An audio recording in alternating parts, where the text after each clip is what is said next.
सिन्नरच्या Musalgaon MIDC मधील Adima organic कंपनीला भीषण आग, तर कंपनीत मोठा अग्नितांडव।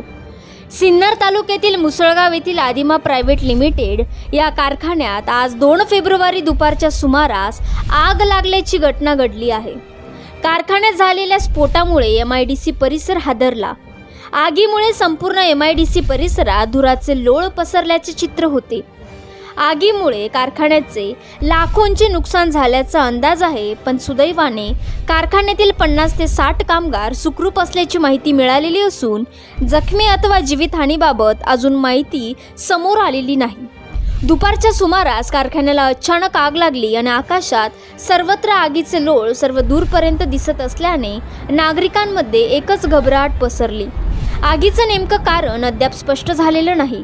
आगीची माहिती कळता सिन्नर नगर परिषद आणि MIDC अग्निशमक बंब घटनास्थळी दाखल झाले। आग लागलेल्या ठिकाणी अधूनमधून स्फोटाचे आवाजही येत असल्याचे दिसत आहे।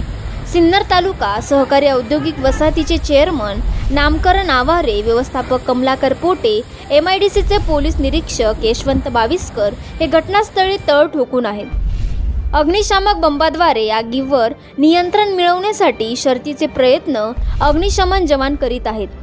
आग कशामुळे लागली याचे कारण अजूनही स्पष्ट झालेले नसून आगीवर लवकरात लवकर कसे नियंत्रण मिळवता येईल यासाठी सर्वजण प्रयत्न करीत आहेत। आग अतिशय भीषण असल्याने आगीचे लोळ 10 ते 15 किलोमीटरवरूनही दिसत आहेत। कारखान्यात 50 ते 60 कामगार काम करीत असून सर्व कामगारांना बाहेर काढण्यात यश आले आहे, त्यामुळे कुठलीही जीवितहानी झाली नसल्याचे समजते।